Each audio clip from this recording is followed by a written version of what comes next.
All right, today I'm going to be reacting to Bringing It All Back Home by Bob Dylan.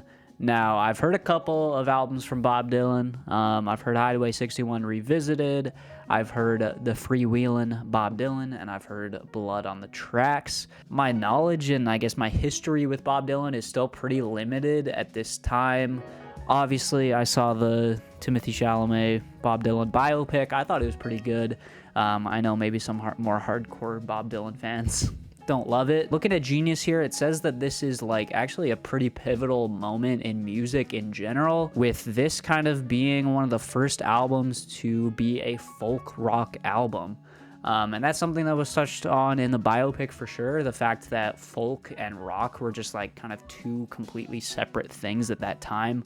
Nobody was really mixing them at this time. Obviously, Bob Dylan did that with Like a Rolling Stone on Highway 61, which looks like it actually just came out like really shortly after this album, actually the same year. Yeah, make sure to go join the Patreon if you want to see this reaction uncut. There's a link in the description down below.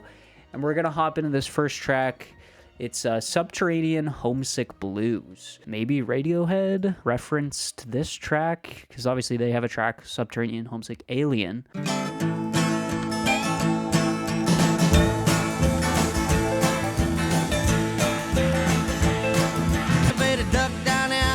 Looking for a new friend, a man in a coonskin cap and a pig pen wants $11 bills. You only got 10. Phone's tapped anyway. Maggie says a minute says on the Dude, he's spitting. He's spitting, guys. Better stay away from those that carry around a fire hose. I feel like there is a real kind of like swagger that Bob Dylan brings to some of his tracks that, like, I don't know, you don't initially expect. Like, I didn't expect to hear that when I first listened to Bob Dylan. My first album that I listened to from him was Blood on the Tracks, and there's some of that on that album as well, which you just don't, I didn't expect at all. But he's really got kind of a, again, there's something cool about him that he brings to these tracks. Get back, ride rail, get jail, jump bail. Dude, the rhyme schemes are crazy right now. Don't follow leaders or watch your parking meters.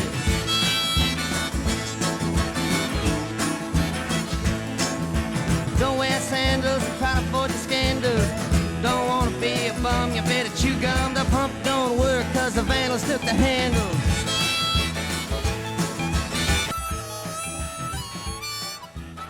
Dude, what an urgency to that track. I love just the pace of Bob's delivery with the vocals. Just this like insistent, kind of consistent vocal delivery with this like one kind of nasally tone. A lot less singy than I think he gets on most of his tracks. Some of it feeling like freaking MF Doom at points, which is a stupid comparison, obviously. Why I'm saying that is because these rhymes are just like the rhyme like structure is so complex at points here. I feel like there's pressure, which is why I haven't done a Bob Dylan reaction yet. I've just kind of enjoyed his stuff privately, you know? I feel like there's pressure with a Bob Dylan reaction to like really dissect all these lyrics, but that's never been my strong suit, so I don't know if I'm really going to be doing that much in this video. Obviously, I'll be paying attention to them, but I'm just going to let the music hit me and enjoy it as it hits me. So let's keep going. She Belongs to Me. She's got everything she needs. She's an artist. She don't look back. I mean, like, yeah, the contrast between this and Freewheelin' Bob Dylan is insane. Like, that album is so kind of rustic and stripped back and acoustic. I mean, this is still acoustic, obviously, but this is, I don't know, it just feels more produced, which maybe is an obvious thing to say, but I think that contrast is pretty interesting. She can take the dark out of the nighttime and paint the daytime black. Oh. But you will wind up peeking through her keyhole down upon your knees. She never stumbles. She got no place. Okay, this one feels a little bit more like I can follow along lyrically.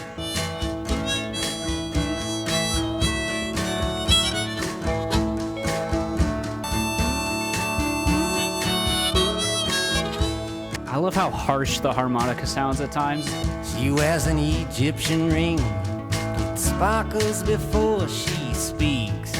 She's a hypnotist collector. You are a walking antique.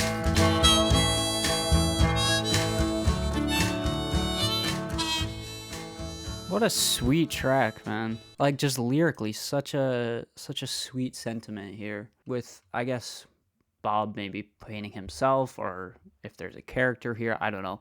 But the narrator, I guess, or the narrator just being painted as this, like, very, like, innocent almost kind of a figure, and just, like, kind of looking up towards this person, this woman. Like, especially this line, she's a hypnotist collector, you're a walking antique. Yeah, it just feels like maybe being like under the spell of this person in a way. But yeah, it was good.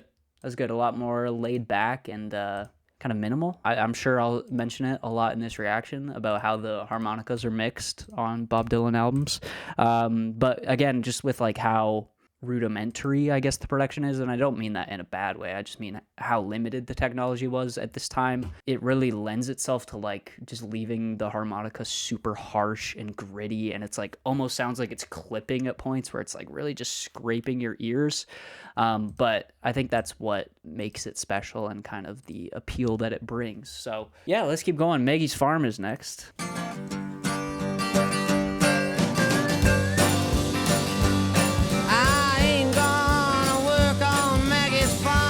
I really love these kind of rambly, busy tracks. They're so good. I wake up in the morning, hold my hands and pray for rain. It's a shame the way she makes me scrub the floor. I love where these chords are going. I ain't gonna work on Maggie's farm no more. I ain't gonna work for Maggie's brother no more. Good fills. Love that kind of sassy vocal delivery. It's so unique. I ain't gonna work for Maggie's farm no more.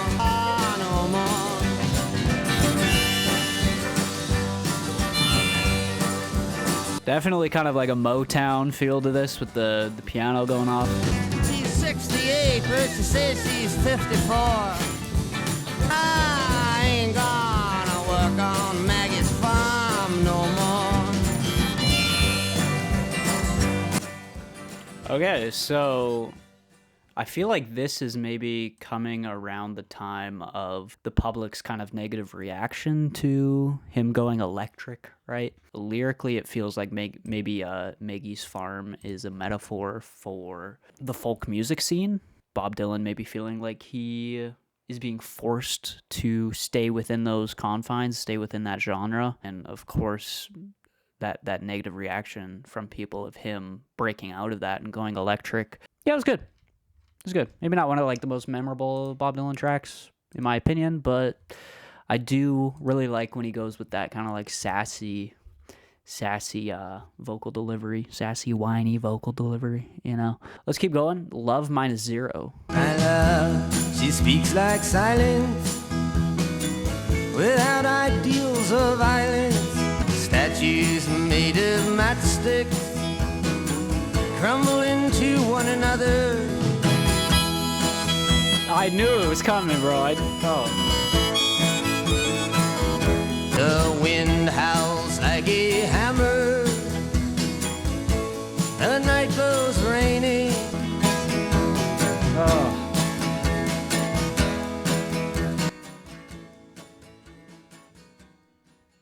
What a track lyrically. I mean, just the imagery here. I love just the pace of the track. Like, there's no chorus really. I mean, there is like that kind of release with the harmonica, which is, he knows exactly when to bring the harmonica in, and just like, it just always works so well as like just a breather, kind of a release, or like sometimes it feels like an exclamation point on what he's saying. Like, it's hard to put a finger on or explain what it does. It just works. This was great. This is probably my favorite so far.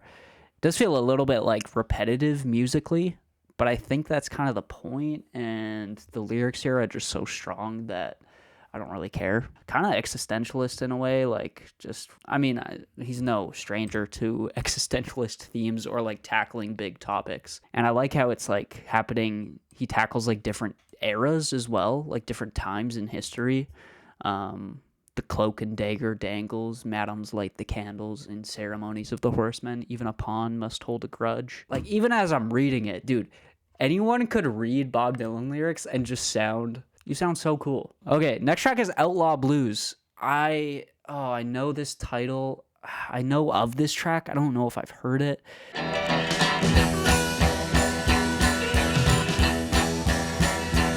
Oh. I stank on that guitar.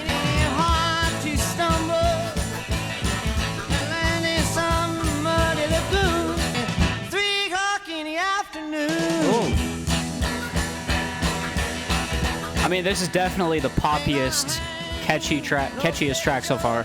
Feel just like a Jesse J. Oh, love that slide with that harmonica there. That was good. I got my dark sunglasses. I got for good luck my black tooth. She's a brown skinned woman, but I love her just the same. Okay. I mean, kind of a poke in the bear track from Bob, which is not a new thing. That's kind of what he does. I think that's like the image I had of Bob Dylan and his songs before I ever listened to him was like very political, very like poke in the bear kind of vibe. I think his songs obviously delve into much, much more than that, but you definitely get some of that. You definitely get a lot of that, especially on like Highway 61, I think. And especially with this last verse here, I got a woman in Jackson. I'm not going to say her name. I got a woman in Jackson. She's a brown skin woman, but I love her just the same. So apparently in Jackson, Mississippi, is that what it was? Yeah, Jackson, Mississippi. At this time, interracial marriage was illegal. So yeah, there's Bob just being Bob. I think it's just trying to like paint this picture of Bob as like this kind of rebel in a way, you know, which I think is cool because he definitely fit that image at this time. I know Bob Dylan, like hardcore fans watching this are going to like be so mad probably that I keep bringing up the biopic, but that's like one of my first entry points for Bob Dylan.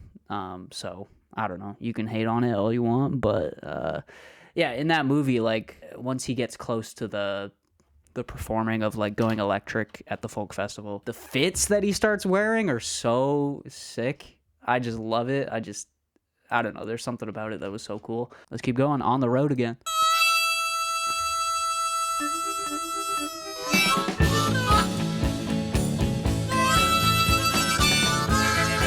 Your mama, she's hiding inside the icebox. I like where the vocals are here. I like when they're really like bitey. Why do you have to ask? Hold on. Whoa, that vocal delivery. Let me go back. Why do you have to ask? How come you have to ask me that? I'm loving this. So I get brown rice, seaweed, and a dirty hot dog. And you ask why I don't live here. I can't believe that you're for real. You hear that like little laugh that he gave there?